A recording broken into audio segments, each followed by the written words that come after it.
Oh. Okay guys, welcome back. Whoa, Jesus, what is going on with this thing? Oh, hello guys, welcome back to my channel. As always, thanks a lot for watching. Now, this is going to be a bit of a terrible introduction to this week's video because I'm in a bit of a bad mood. I'm supposed to be about 2 hours south of Auckland. It's took me about 4 hours to get here. The traffic was terrible, crap weather, poor self-organisational skills, just, yeah, first world problems of course, but yeah, I'll get over it. I'm gonna actually have to hurry up because my camera's getting wet. I'm in a region called the Waikato. Like I say, should have been a couple of hours south of Auckland, so it's pretty close. I'm climbing a mountain called Mount Pirongia, which is just shy of 1,000 meters, so it's thereabouts the same height as Scafell Pike in England. For anyone that doesn't know, that's the highest point in England, so you know, it's a proper hike. I'm looking forward to it. I've been planning this for almost 2 weeks now. Now I'm going to stay in a hut at the top overnight, which you just buy a ticket for in loads of like retail shops in anywhere in New Zealand really, and it's only $5, so that's awesome. First come first serve, but I'm assuming there's probably potentially going to be nobody in the hut. I might be on my own because the weather's horrendous, so we'll see. So yeah, the plan was to come up for sunset and sunrise. I don't know how much of a sunset we're going to get, fingers crossed, but yeah, it's not looking good. But the forecast is looking really good for tomorrow morning, so that is hopefully our lifeline. Yeah, it looks like there's going to be a lot of low clouds, so we might wake up to, you know, a nice blanket of cloud. I don't know, maybe I'm just being optimistic, but anyway, I'm going to crack on with the hike. I think we've got another 2.5 hours to go until we reach the summit. I'm going to keep my eyes peeled for any nice, you know, potential compositions along the way. But yeah, let's crack on.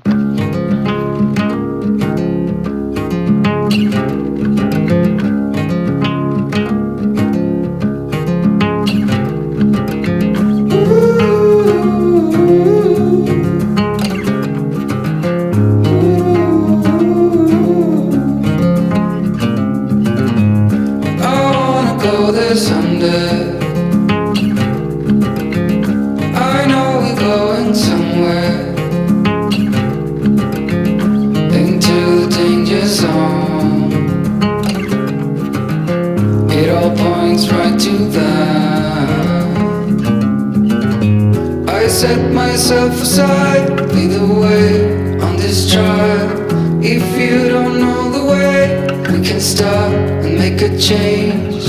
I know we walk for days, losing hope, fading love. This night will be okay, waking up to another day.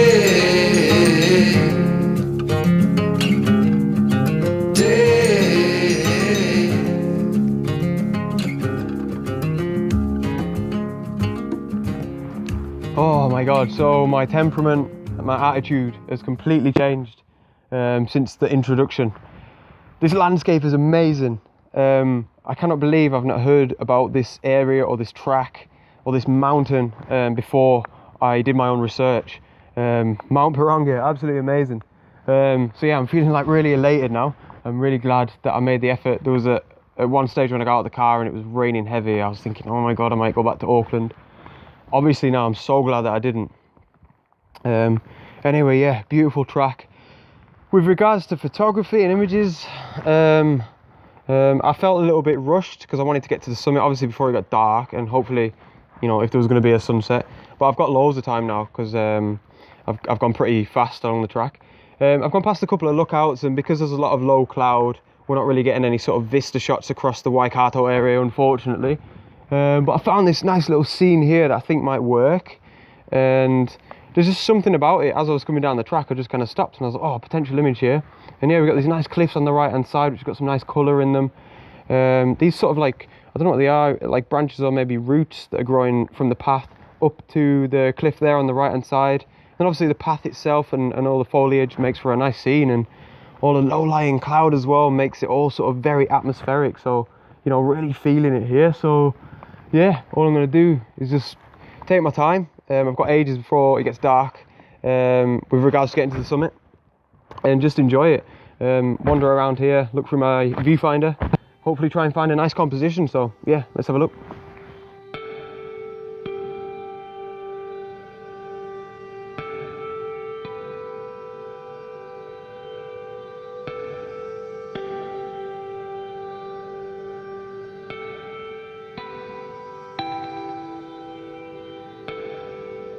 Okay, so I'm just looking. I've took 2 or 3 images, and there's actually a really high dynamic range in this image. So you can see the clouds there, even though they're very low and flat compared to the foreground, they're very, very bright.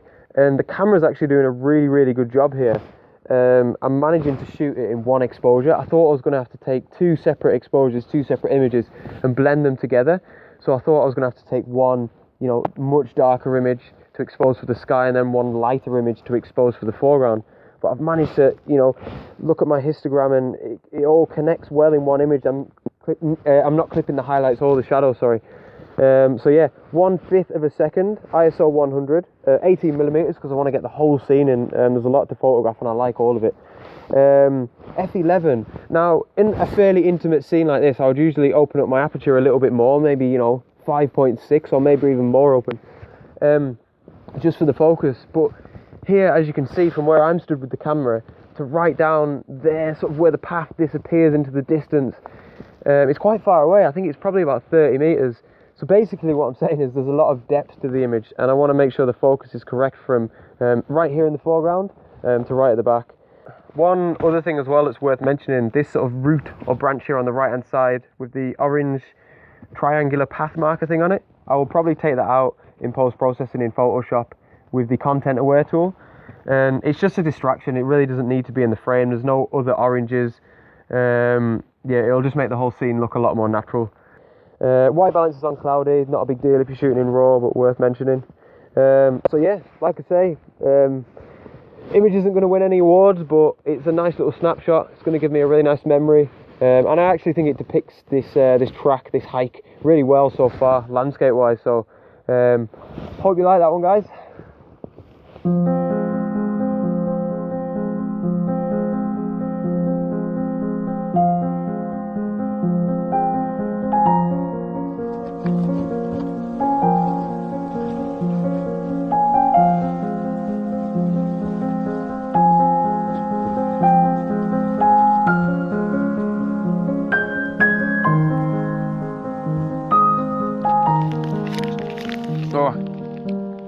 So I'm just stopping here for a bite to eat and a drink, but it's a really interesting place to stop. Now, this track here is the one that we're on to the summit.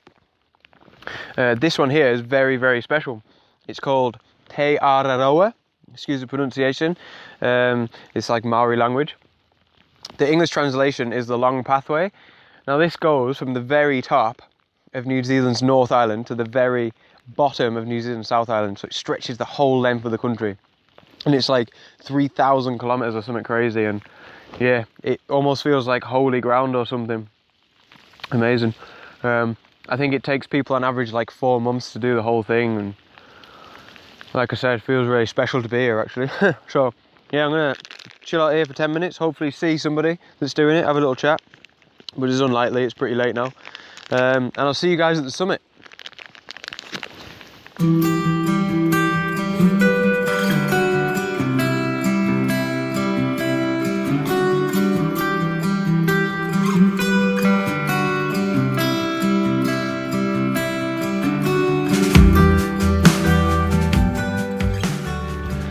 Oh, so we made it to the top, 979 meters or something, just shy of 1,000. Mount Parongia. Pretty happy to be at the top. I'm actually a bit knackered. That was a long old hike, real slog towards the end, you know, one of them.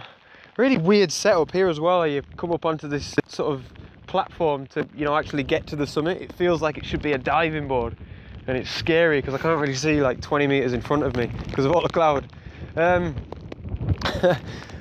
Oh, beautiful. I don't think I'm gonna take any images. I'd have liked to have took some up on the summit, but not very inspired, feeling a bit run down, and yeah, I could probably try to get something arty, I suppose, but I can't really be bothered, to be honest, so sorry guys, I'm knackered. So another half hour to get to the hut, unfortunately. So I'm gonna go there, get a nice bit of rest, some food, a drink, see if there's anyone else knocking about, and I'll see you guys in the morning, and hopefully we get a nice sunrise. Out! Oh. So good morning guys. Didn't get any footage of the hut or anything like that. It was pretty basic. There was a few other people there, and we all just sort of sat together and had a bite to eat in the evening. So yeah, there wasn't much to see. I had a pretty terrible night's sleep, to be honest, not because of the hut or anything. I don't really know why. Maybe I was just excited for the sunrise. But anyway, currently on the 1 kilometre hike to the summit. That's where I want to watch and enjoy the sunrise and hopefully get a couple of images. But it's been pretty grim, to be honest. It's dark now. Maybe it won't show it. Maybe it won't show it on the camera. But yeah, it's pretty dark and grim, and I forgot my head torch. I left it in the car, which is an annoyance. Yeah, and the floor is just so boggy. But yeah, we've got about another 500 meters, I think, to get to the summit, and hopefully we get a nice sunrise.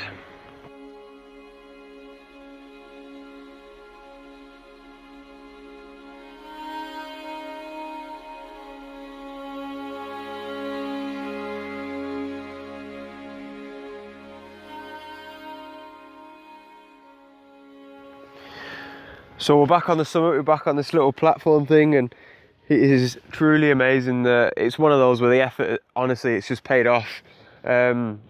We've got like real low cloud, 360 degrees all the way around us, and there's really not much high cloud, so we can kind of see it all. It's absolutely stunning. We're just past the sunrise now, and all I'm doing is just waiting for the sun to rise over the sort of clouds you can see in the horizon there. Hopefully cast some nice light on this on the forest and on the peaks if we're lucky. But yeah, composition wise, nothing's really jumping out to me. There's nothing that's really amazing me at this stage, but you know, I'll be definitely taking a couple of pictures of these low clouds, and it's beautiful. There's like a few peaks off in the distance that are kind of sticking out. It's actually one of the situations where I wish I could have a long lens and just, like I said, pick out certain subjects off in the distance, but can't have it all. So yeah, I'm just gonna enjoy the sunrise for now, enjoy this beautiful scene. Absolutely amazing.